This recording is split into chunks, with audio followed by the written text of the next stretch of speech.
ભારતીય જનતા પાર્ટીના રાષ્ટ્રીય અને પ્રદેશના નેતૃત્વ અને માર્ગદર્શન નીચે યોજાયેલી સ્થાનિક સ્વરાજ્યની ચૂંટણીઓમાં ભારતીય જનતા પાર્ટી વડોદરા જિલ્લાએ જ્વલંત વિજય મેળવ્યો છે. આપ સૌ જાણો છો કે જિલ્લા પંચાયતની 34માંથી 32, તાલુકા પંચાયતની 170માંથી 146 અને નગરપાલિકામાં 112માંથી 181 મેળવી છે. અને એક જિલ્લા પંચાયત, 8 તાલુકા પંચાયત અને 3 નગરપાલિકામાં ભારતીય જનતા પાર્ટીનું બોર્ડ બનવાનું છે.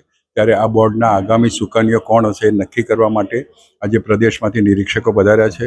આદરણીય શ્રી નીતિનભાઈ ભજીયાવાલા સાહેબ, સમીક્ષાબેન ભોગાવાલા અને વિક્રમભાઈ તારસડિયા.